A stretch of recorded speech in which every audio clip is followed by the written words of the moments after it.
Yo, what is going on YouTube? Welcome back to the channel. If you're new here, my name is Tristan Steckler, and I've personally closed well over $7 million in high ticket over the last almost 4 years now.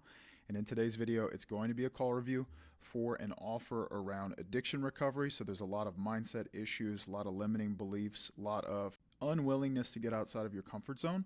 So this whole video is going to be centered around objection handling. How do you overcome the limitations and fears of the person that you're talking to? How do you build certainty in what you're selling, as well as how do you develop the level of conviction necessary to overcome a person's fears and anxieties?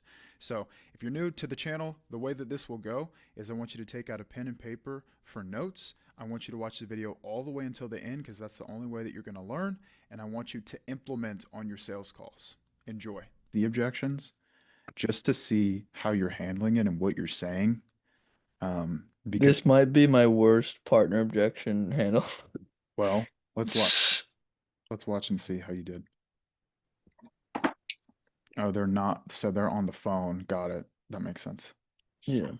Okay. So I know you watched both videos. I want to make this as productive. As you saw on the last call review that I did, Chris, your presence and your demeanor in the beginning of the call was fantastic. Like very calm, very grounded, very much the leader. And you saw towards the end of the call how that unraveled a little bit and you were starting to lean into the camera and you were starting to like really ask for the sale. So if we could maintain that framing that you have the whole call, where it's like whether you join or not, it actually doesn't affect me whatsoever. And I have zero lack and I'm here to help you. If you could maintain that, that would change the game for you with these objections because they're still going to throw the no, we got to talk about it. We got to go through all this stuff together. We don't make decisions on the spot. They're still going to say all those things. But you maintaining that demeanor of not panicking and caving is vital because you have that internal self-worth. You have that confidence. You just need to believe that you have it and Yeah, you're, exactly. you're able to handle those situations. Because if you don't believe it and you're timid and you shy away, then that's the biggest area that we want to work on. Yeah, I'm writing that down. Because Productive like for you as believing possible. that I'm okay no matter if they buy or not, like You've makes done it them buy. 1,000 times. You've Yeah, done it exactly. 1,000 plus times. Yeah, exactly. Like you are the guy for that situation to help them. Yeah. No one is more prepared than you are. Yeah. It's just believing that. Yeah. And so we found that to solve pornography addiction specifically, and the hiding and the lying and the lack of trust, everything like that, it's going to take more intensity and more accountability at the beginning with really, really focused action steps. That's Because those moments, those urges, like the pitch just started. Why you keep hurting yourself by doing this? I know we're so far. What do you feel like would be the most beneficial to you? Probably the I would change the framing of it because beneficial is like, what's the gadget that you feel helps the most? So the framing that I would change is like, what part of the program makes you confident and certain that we're going to step in and eradicate the addiction from your life?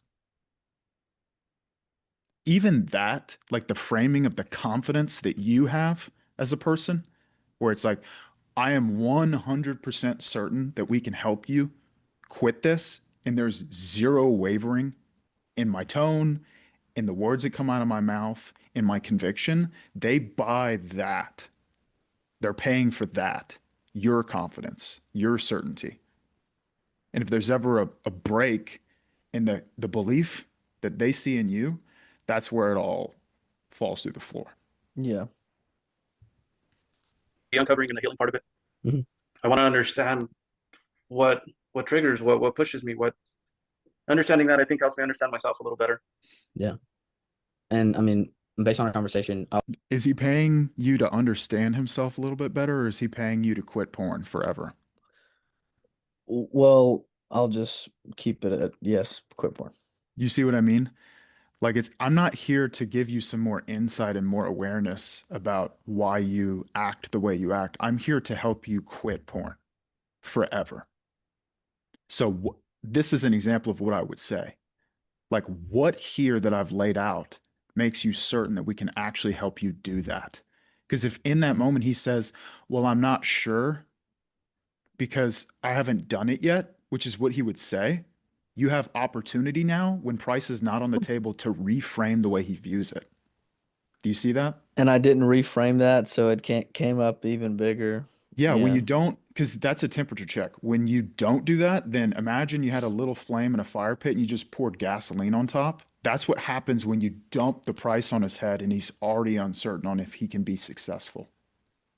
And then he just starts backpedaling because it's like fight or flight has already kicked in. Yeah.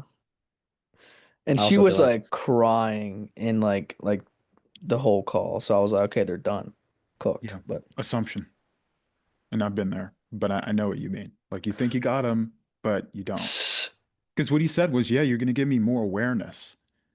That's like, oh, I'm paying like $100 for this. oh, it Like, makes sense. Yeah. yeah, like $100. You're going to give me more awareness? No, that's not what I asked. Do you feel certain that we're going to help you eradicate this? Rip the root out of the ground? Yes, you do. Why? What makes you certain? Well, I'm not actually certain, Chris, because I haven't done it yet. Doesn't that give us a tremendous amount of leverage? Right? If we're standing on the outside of a plane and you tell me, dude, I'm not getting in that plane. I don't think it's actually gonna fly. I don't think it's actually gonna land where I want it to. I think it's gonna crash. Wouldn't you want to know that? We have to know that. that's why you've part of the reason why you've stayed stuck is because you don't understand why. Yeah, and there's been many occasions where my wife always asks me, "Well, why do you do this?" And I don't You have a just say, clear I don't answer for know. her. Yeah. I don't know how to answer that. And it's How much longer do you want to be that guy? How much longer do you want to be the guy that looks your wife in the eyes and says, I just don't know? sucks because I want to be able to. I have a quick answer for everything, and that one I just can't. Yeah. Is it just like it sucks? Like, dude, if I figure this out, I figure it out. Or is it I'm willing to do anything at all costs to eradicate this? Like I'm on the offensive. I'm not just going to react every time. I want to put this to bed for good. Where are you at? His body language made me cringe from this to the end of the call, gave zero cares. And I was like, dude, But the care comes from you. He's going to internalize who you are as a leader. That's why, and I say all these things all the time, but that become someone worthy of being followed phrase, there's so much depth to that. Because as you've seen from my story, and you have a very similar story, like we've gotten our ass kicked in this industry.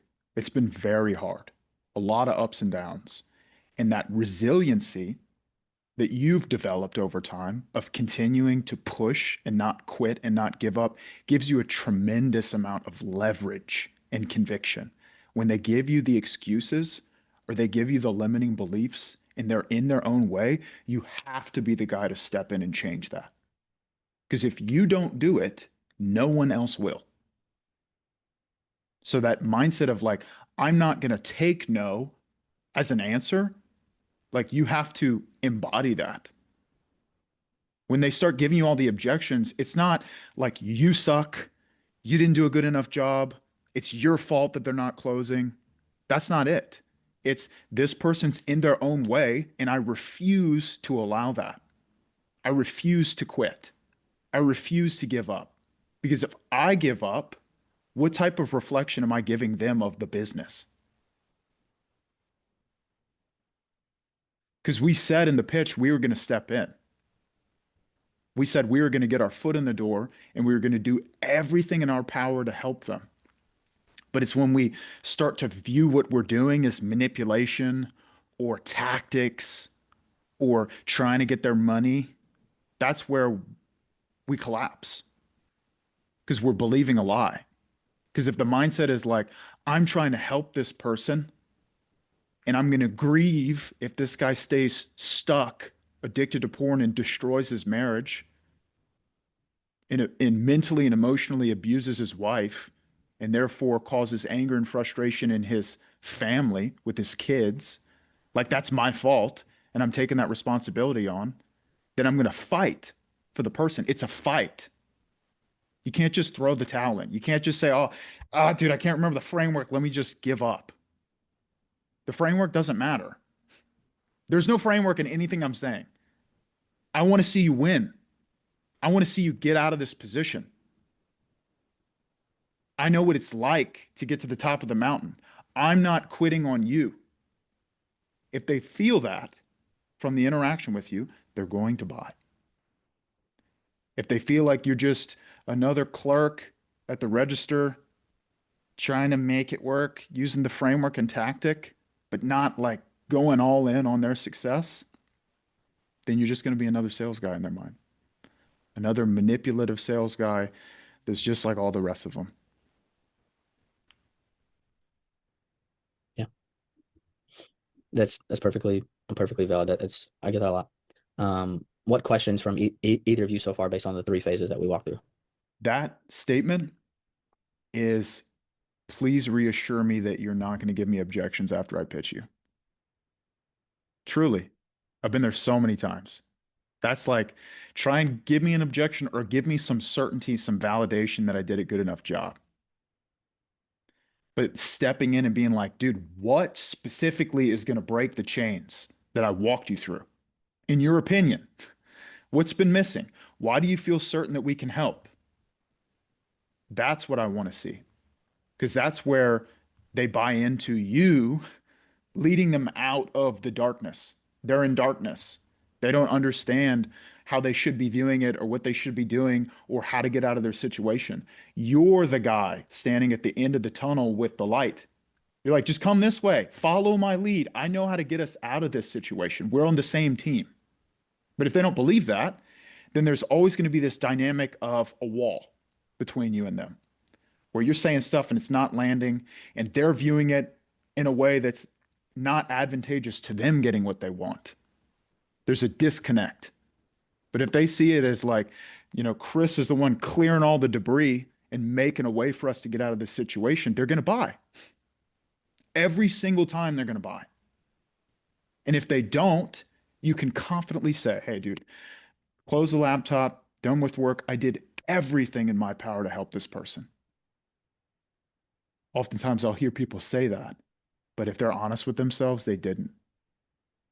There was still some left in the tank.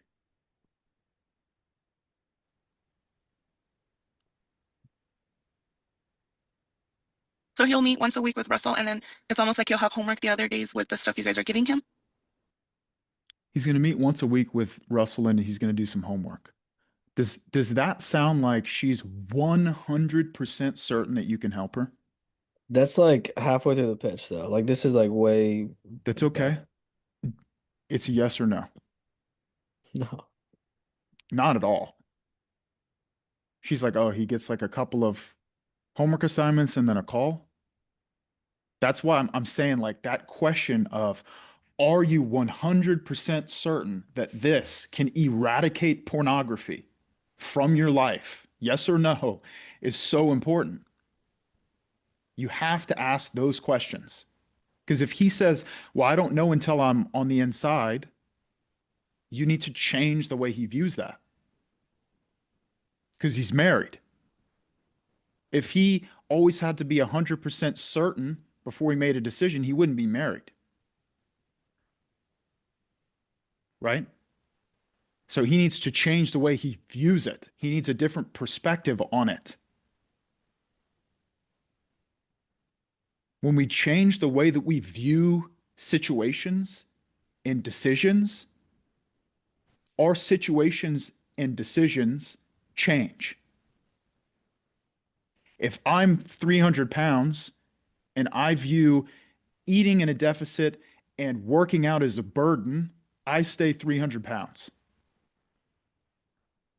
If I change my perspective and say that I'm not just trying a diet, I'm just not just trying to establish a habit, I want a lifestyle change, and I see the fruit of that, my circumstances change.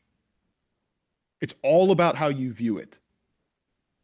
But if they're not 100% certain that we can help them quit porn for good, that's why you get all of these smokescreen objections and the trying to get distance between you and them on the call. The stiff arming at the end of the call that happens. Yes, so there's coaching calls. I'll walk through what the coaching calls look like. It's not necessarily hey, like a once a week meeting because the most important thing is the curriculum itself. So rather than relying on the therapist or the person that you're working with, we want to completely empower Alex to have the confidence in himself that he knows what he's doing. But in the 12 weeks, you act like there's not Because every single time we say stuff like this, they're going to say, that sounds great, but how? He's already watched the videos. He's already done the therapy. So in their mind, they're going to say, this all sounds great, but how? The only way you can give them an emphatic yes is how you show up. Your confidence, your certainty. We will get you there. I guarantee if you show up and you do everything we ask you to do, you will quit porn. You will never go back to porn. Do you understand? That level of conviction, breaking out of that timidity, that passivity, the worrying and the doubting in yourself. That's what causes these calls to fall through the floor. It's the conviction. I can actually get it done. I have value. Regardless of whether or not these people join, I'm going to stand my ground. I'm going to have the tough conversations. I'm going to hold people accountable because I hold myself accountable, because I achieved the goals that I set, because I don't quit. I don't cut corners. Standards. I can only hold you to the standard that I hold myself to. If I look at an investment of $5,000 and say that's too much money, or we're going to give him some frameworks and some homework and he doesn't even get one-on-one coaching and I don't really know how valuable it is. I'm not saying that's your mindset, but it's the mindset that most people would have. I'm not going to have conviction. I'm not going to fight for the person. This guy has no idea what he's doing. He has no idea how to quit. Left to his own devices, his marriage ends in divorce. Thousands of dollars. Potential suicide. Kids growing up without a father. There's so much at stake. And you're standing in the gap. You are in the gap. Like God has aligned this dude's life to get on a call with you. And you're standing there with the keys. What's the mindset? Is it if he closes, he closes? If he doesn't close, he wasn't nurtured enough. It's not my fault. What are you going to do? If you were in this position, how would you want someone to show up for you? Like fighting tooth and nail, following up with this dude religiously until he joins, giving him as much encouragement and value as you possibly can. What's the mindset? You're in the gap. You are a crossroads for this guy and his family. Tremendous responsibility. It's not just another hour-long call. It's an opportunity to forever change his life and the trajectory of his family. Jeff. Is that stuff that we should be saying on any offer in the discovery phase to just like get them to say, this is what the stakes are? This is the level of the stakes when it comes to the divorce or losing your family or potential suicide or having It could your be kids anywhere grow in up the with a call. father. It could be anywhere in the call. But Yes, should it be that blunt with these people? totally. Especially for an offer like this. This destroys this guy's life if nothing changes. And he seems very receptive. That's a good thing. That tells me that you did a really good job up until this point, Chris, of like getting his attention. He's fully locked in on every word that's coming out of your mouth. So you have him exactly where you want him, but it's that self-sabotage, it's that fear that you don't have enough or you don't have what it takes to get it done that always creeps in. Or it's like, dude, I just can't remember the word track. Dude, she's starting to pull away. He's all the overthinking, the paralysis that comes in. And then we just self-sabotage and we cave. Like, on to the next one. I'll do better tomorrow. Whatever it is that we say. But if you can flip that switch where you realize the value that you actually have and the responsibility that you actually have, the leadership skills that you've developed over thousands of calls that you've taken. And we've done hundreds of call reviews at this point. So much time put into developing this craft. And you deserve to be able to step in the gap and change this guy's life. You deserve the opportunity to do that. You were the most prepared person that he could possibly talk to. Everyone else is going to shove him into a survey, a curriculum, a list of specific questions without getting to the root issues. Like, you're fighting for this guy. So don't take your foot off the gas. Don't put it in neutral. Don't just follow the framework on what questions you guys have for me. Like, fight for this dude because he needs it, because no one else is going to do it for him. She's not going to do it for him. No other person is going to do it for him. It's your responsibility. He's sitting in front of you. You give him everything that you have. Not just one, but three. Sam? Sorry, real quick, guys. Jeff, to your question, I had a very similar situation last night. Totally not great in terms of how I handled like the first part of the framing of the call. And it was more so of a Hail Mary, and I'm not certainly like there's different levels to kind of like the urgency that needs to like fix a guy's life like this. But basically, this guy's situation last night was, federal government auditor making about 10K a month, just got whacked by Doge like 2 weeks ago, and is basically like staring down the barrel of a gun. And he's like, well, I have the money, but I got to talk to my wife, and bombarded me with objections. And at the end of the day, I got and this was my frustration problem that I'm working on, but I just kind of said like, dude, what are you going to do? Like, what is your plan if you don't fix this? Like, you have a wife, you have children, like what's like, for lack of a better term, like what's wrong with you? Like, why aren't you taking this like seriously? Like, you have no money. You need to do something. I'm here to help you. Like, let's kick it into gear here. Like I pulled the line that a lot of y'all said. It's like, I don't feel comfortable getting off this call unless we proceed with something. And he put down a small deposit, but he proceeded, and we did. So, don't pull a Hail Mary like I did and do a much better job. But, if you need to get to that point, like, you have every right, especially if you followed the process like Chris did, to pull that out and say like, dude, it would be in the worst interest for all of us if we got off this call and we didn't do a deal together. 100%. Yeah, it's always, the framing is not like, I hear what you're saying, Sam. Let me help you with the framing of it. It's not, let's get a decision in today or let's get the deal through. I know you're not saying that on the call. Yeah. It's the framing of, I'm going to do everything in my power to empower you to become the person that you desperately desire to become. And what type of coach, you always put it on like, I'm trying to fight for you. What type of coach would I be if I was 100% certain that we can help you get to whatever outcome it is that they want, and I chose to throw the towel in on you? Because then they have to defend why what you're doing is vitally important to them getting to that next level. Yeah.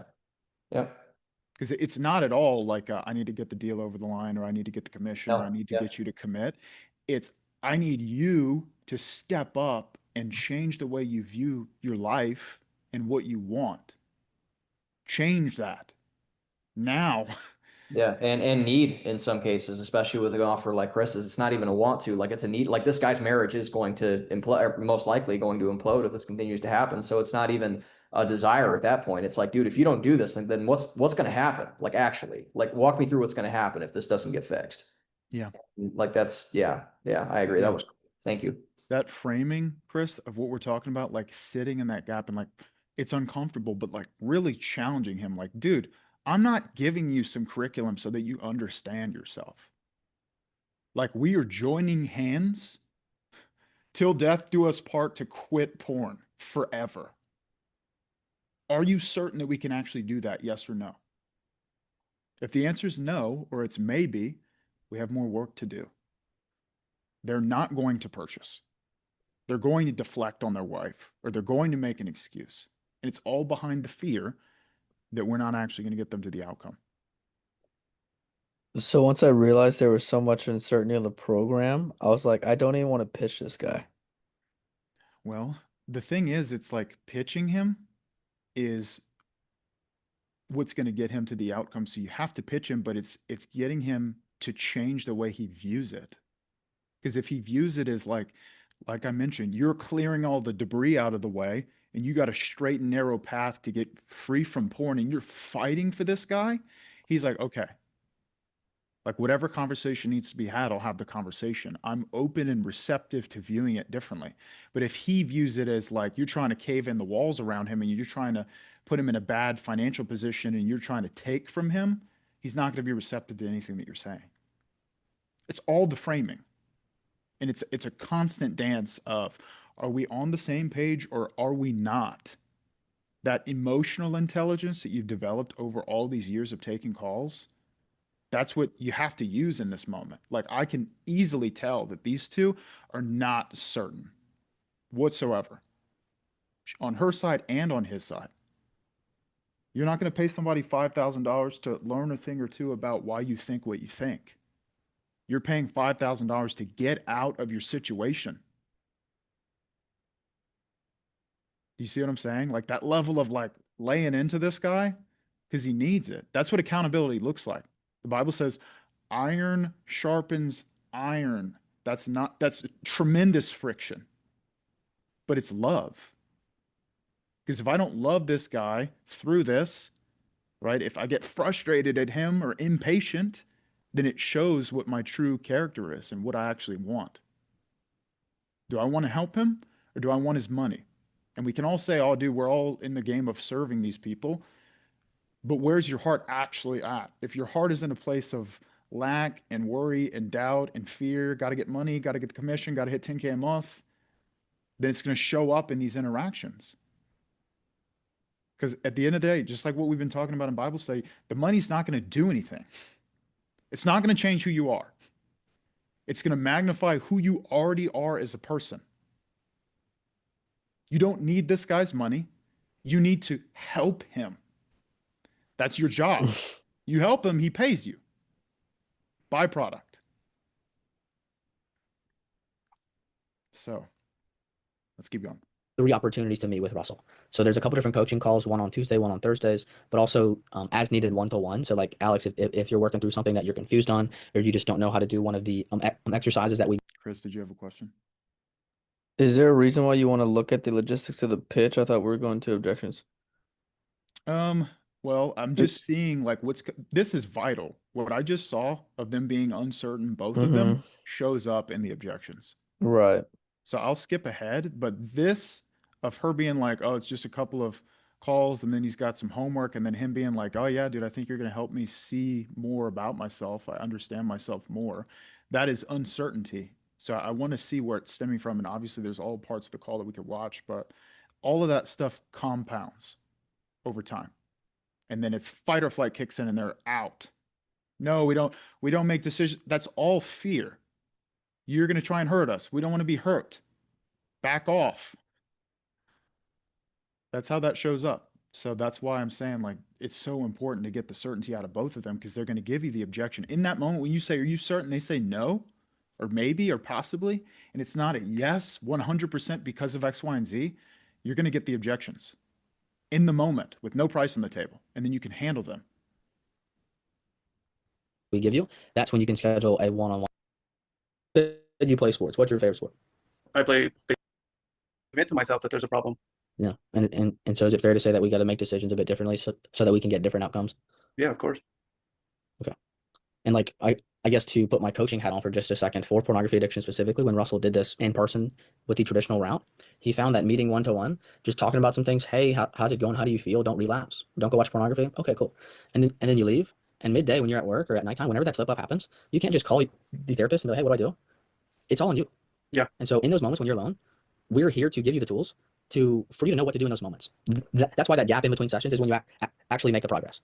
And so that's why there's more access. Like think of it this way. You said you play sports. What's your favorite sport? I play baseball and softball. All right, baseball. Cool. Let's say there's 2 baseball players. Same athleticism, same skill set. Player number 1 has access to their coach. You are extremely confident and grounded. I want to affirm you in that. Massive, massive progress in how you show up. But it's, do you actually believe that? If you don't believe it, that you've made tremendous progress, in your confidence, in your certainty, in your tone, in your leadership, in commanding presence and respect, then it shows up in the objections because you shy away.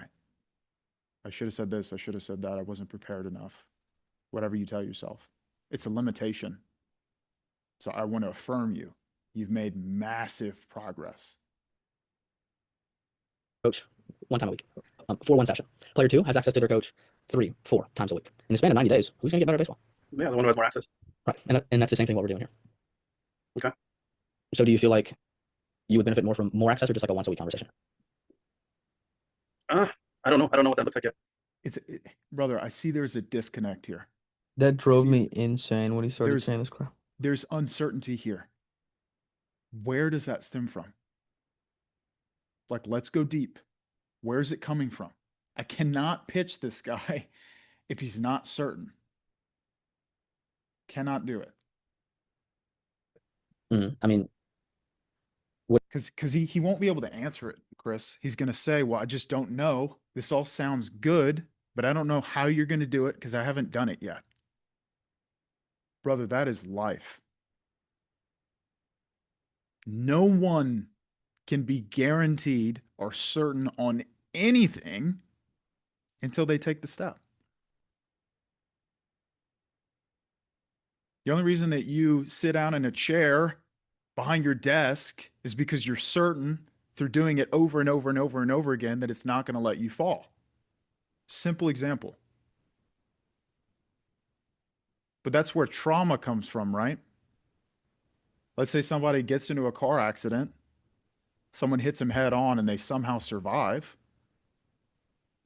Their perception of getting in a vehicle is going to be very skewed. It's going to be different. Their perspective is going to be much different than mine because I haven't been through that. So these two have been through something that has warped and skewed their perspective on taking action on their goals. A lack of belief that's going to be projected on you. That's just how it is.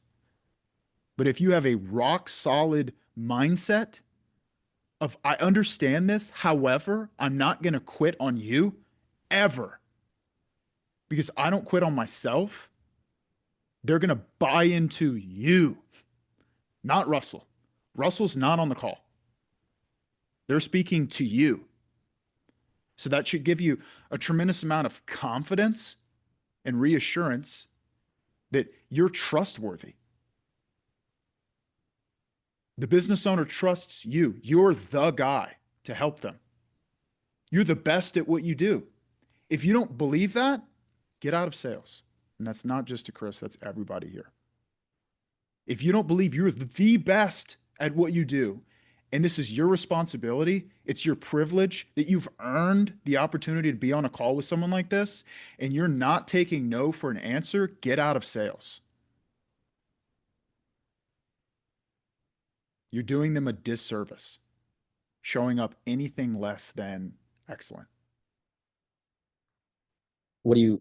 It's just because you haven't done it yet. Like if you did think about it for a second, what would be more beneficial to you? Because if just meeting once a week would work for you, then this ain't it, man. Yeah. But that's kind of, he's already uncertain. He's already starting to close off a little bit. That statement, it pushes him away once again. So instead of pushing him away, I'm like, dude, there's uncertainty in your voice. There's a disconnect here. I'm not hearing certainty. But it goes back to the question that I asked earlier when you're like, why are we still in the pitch? Hey, dude, I'm not here to teach you more about yourself. This program is not just going to give you a bunch of videos where you understand why you think what you think. We're here to help you quit porn forever. Never again will you go behind your wife's back and masturbate and feel guilt, shame, condemnation, a lack of connection with her, a lack of intimacy, a hatred for yourself ever again. Do you believe that or not?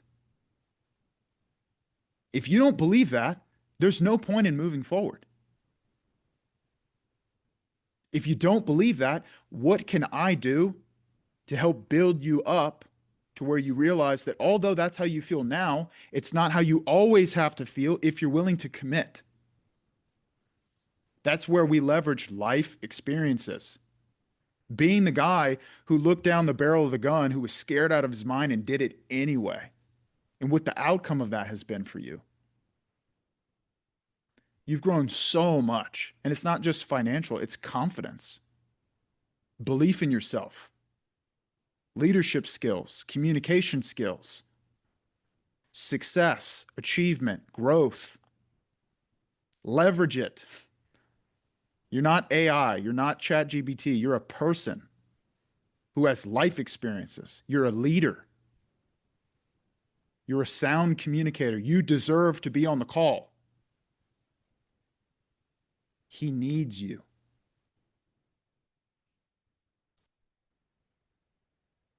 I don't think it'd be once a week. It'd probably be more than that. I don't What, know how to answer that. what, like, I mean, what about like a lot of people come to us trying the regular therapy route.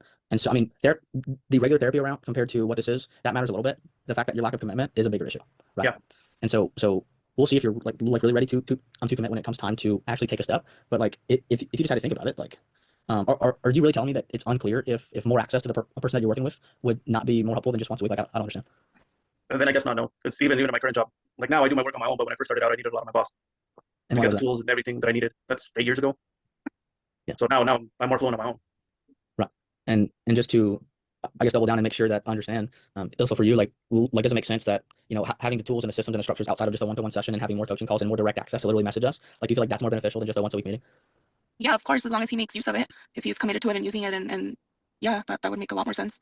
Yeah, and that's all it's going to come down to. So that's clear. And so if you want to write this down for phase 4 before we talk about the coaching calls. This is slowly moving along. You see that? Like you're just keeping him on the conveyor belt and pushing him forward when we should be at a standstill. Like the light's red right now. With everything that you've learned so far in the 12 weeks, like, how do I take that moving forward? In order to never go back to this again is where we create your relapse prevention of life without pornography. So there's a couple different, when let's say you miss one of those, that's when you schedule the one-on-ones with Russell. Do you feel like this can actually put you in a position, like based on what we went over, like do you genuinely feel like this has what you need to actually get rid of pornography moving forward? I believe so. I believe so. I think so. BS. Uncertain. And you're probably going to pick up on it, but let me communicate this as directly as possible. Do not just regurgitate a response you got off a script because you hinted at the uncertainty. Because that's what we're all doing all the time is, oh, he sounds uncertain. Let me just use the script. But you realize the script, it's a good framework, but it doesn't do anything if you don't make it work. If you don't get your foot in the door and start shifting and changing this guy's perspective, nothing will change. The uncovering and the healing part, yes. I mean, is there anything that we walk through that makes you say to yourself, hey, like, this is not what I was expecting. This is not what I'm looking for. This is just not it. Anything like that at all for you?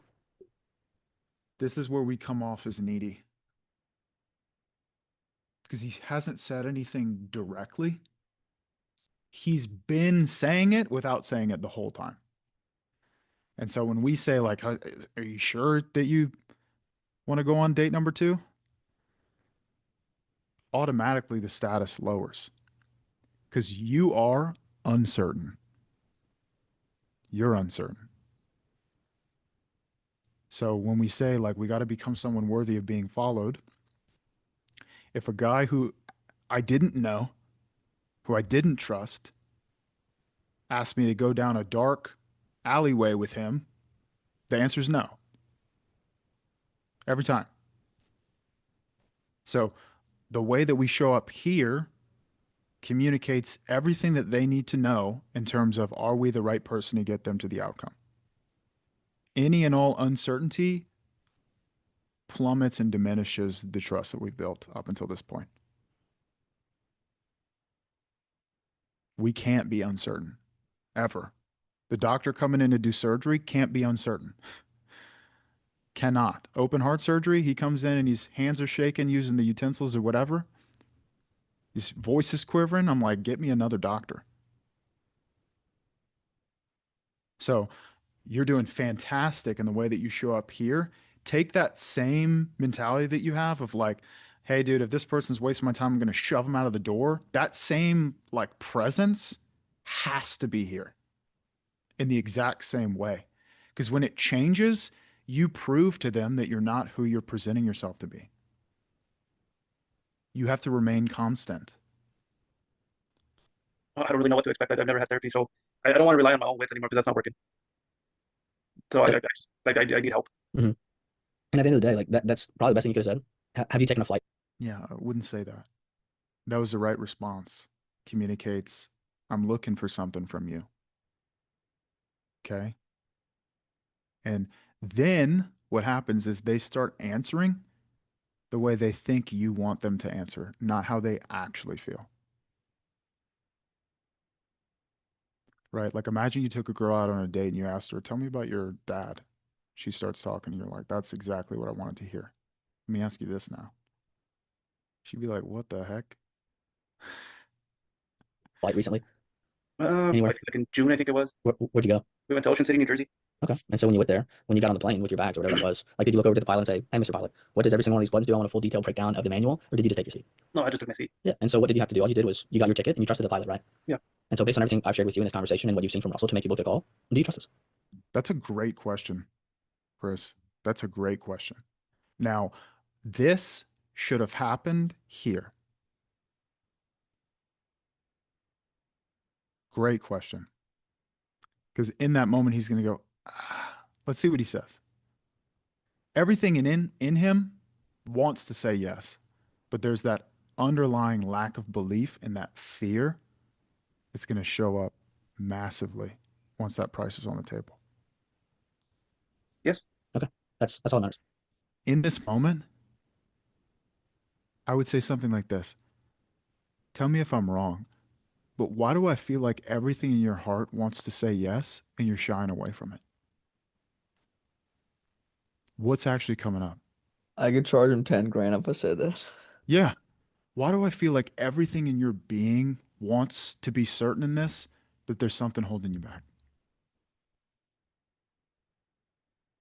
What is it?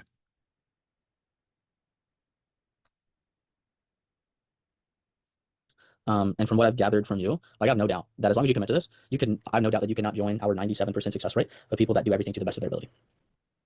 Yes. I understand that I have to be accountable for my actions and I have to commit to this. Yeah.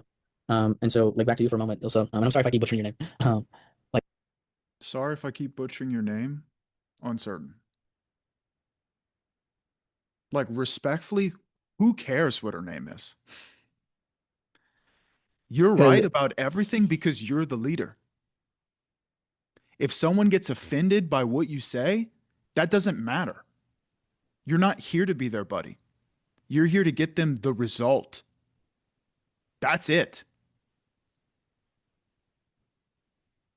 That's like saying a cop who pulls someone over who's smuggling drugs and has a gun on him that's going to kill somebody is in the wrong. It's his job. He has a job to do. Just like you have a job to do. So all the people pleasing or the I need to be seen a certain way by these people and maintain like some form of friendship with them, you have to put that to the side on these calls. Because it doesn't matter if they get off the call and they say, man, that young boy was such a nice guy. It was such a good call. And then he goes back in the bathroom and cranks one out. You know what I mean? Yeah, just internally, my people pleasing came out because I said her name like 30 times to bring her in it, and I said it wrong every time. Who cares? Yeah, I should not have dropped that, but anyway. Truthfully, though, like who cares? If this dude joins this program and quits porn and it's never a part of his life ever again, the last thing she's going to be thinking is, I remember on that first call, this dude didn't say my name right. Who gives a crap? But it's the confidence. Are you 100% certain in yourself that you deserve to be here, that you have value, that you're the best possible person for this guy to talk to or not? The answer is no. The people pleasing is going to come in. The worry of, did I do enough on the call? Did I take a misstep? Did I have all the conversations that I needed to have? Right? Do I deserve to actually enroll this person? All those questions will come up at the end. And then we self-sabotage. Like, what questions do you have? How do you feel? Like, it's all on him, but like, how do you feel about the process that I laid out? It's Once again, like, please give me certainty that I did a good enough job. That's what that is. I've never that asked. I've never asked the wife that ever. See what she says. I think I'm a little bit, I understand where Alex is answering, kind of like, I'm not sure because I don't think we obviously fully understand what it looks like. You're just giving us like a agenda of what it looks like. So, Right. What she's really saying is how. Sounds great, but how? So, you knowing that, I would say that. Hey, whatever your name is. What I hear you say is everything that we've talked about sounds great on the outside. Right? But just like marriage, the idea of getting married and having your person for the rest of your life and building a family, that all sounds great on the outside.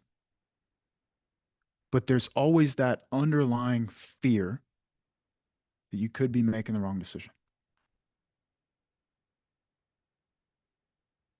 In those moments, we have two choices. We either allow the fear, the doubt, the uncertainty, the limitations to prevent us from taking a step forward and putting ourselves in a position where what we desire is even possible, or we look it in the eyes, the fear, the doubt, the uncertainty, the skepticism, and we do it anyway. Because we ultimately believe that taking this step forward, although it's not guaranteed to work, we're willing to commit and do everything in our power to make it work. So out of those two people, who do you want to be going forward?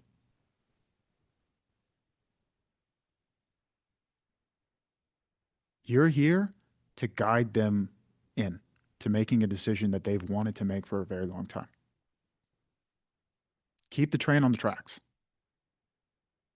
They already want to buy. They already want to join. They already want to quit porn. They already want to have a happy marriage. Nothing you're doing is going to affect that.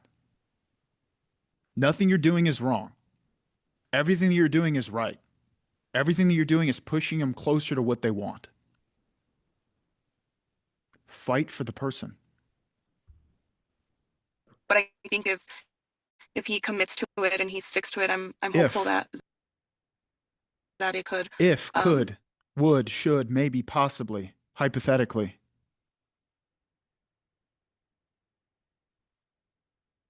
It could be a turning point for us. I think I don't want to speak for Alex, but like it just seems like it's like this has been part of his life, his whole life, for lack of a better word. So it's almost like what is life without it at this point? Like it's almost like he's gonna start a new life, if that makes any sense. Right. And this is not some, magic pill that's just like a magic wand. Like it's definitely, Stop saying that, dude.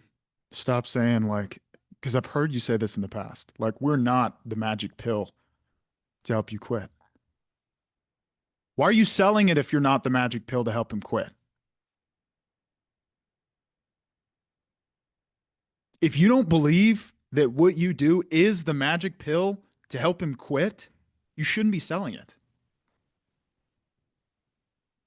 With the way I teach sales, I am 100% certain that if someone listens to what I say and does what I tell them to do, they will excel in sales. 100% certain. No one is better than me at sales. If you don't have that mindset with the product that you sell, stop selling the product you sell. If you don't believe it, how can he believe it? How can they buy into it? They can't.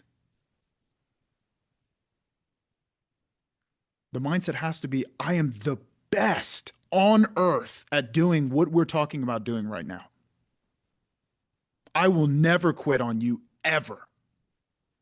Because like I said, I don't quit on myself. You're putting a limitation on yourself by saying what you're saying. And what I'm not saying is be manipulative and guarantee him that he's going to be successful and make it all sound perfect and that there's not going to be any friction. That's not what I'm saying.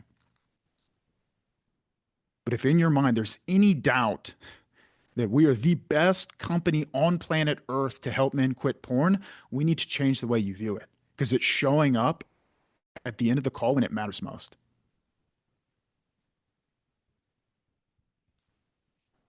A long road for sure to get to that point, but like every single person, every single couple, husband and wife that gets on these calls, like they feel the exact same way. And the only thing that sets them apart from actually getting to where they want to be, if this is the right move for them, is just taking that step. Like even if you understood, if you had 100 Because this is convincing now. Who else sees it? It's like the elephant in the room is you're terrified and you're super uncertain and you guys don't want to be in a worse position, but I'm still going to like sugarcoat some of this stuff and still like try and present it in a way that you want to buy it. And we both know how that's going to go. of the most perfect questions, detailed answers, and I gave you everything, like it's still not going to give you that 100% certainty. Yeah. Like I will guarantee, like if nothing changes, nothing changes, and like you won't really know until you try. And so like But convincing once again. I'm like, hey lady, would, could, possibly, maybe, hypothetically is destroying your marriage.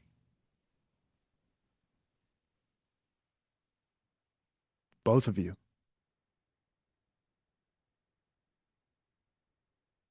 If we don't change the way we look at decisions like this, our circumstances do not change. There is no guarantee that any action you take is 100% certainly going to get you what you want. Just like if I sat down with the both of you when you were 20 years old and you agreed to marry each other, you guys guaranteed to have a happy marriage? You can't answer that confidently. And I would imagine that after all this time has passed, this is not what you expected it to look like. Yet here we are.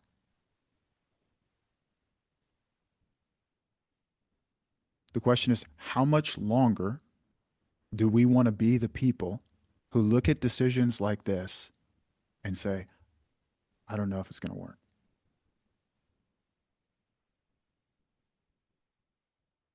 Perspective change, circumstances change. Elon Musk looks at a $5,000 invoice and he doesn't think twice.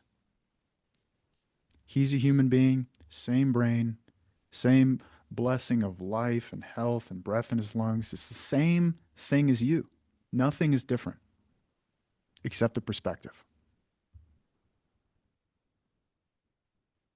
Okay, we only have 30 seconds left. Was that helpful, Chris? Yeah, probably one of my favorite car reviews from my side. I'll actually watch this one. I had to say you should buy yourself a beer after that one. That was like 45 minutes of straight heat. That was awesome. Good. Glad to hear it. I'm about to jump onto another meeting, but implement on that, please. Thank you a lot. Thank Thank you, you. Chris, for sharing. Yeah, thank you, Chris. Good luck, everybody. Let's You win guys. today. Later, y'all.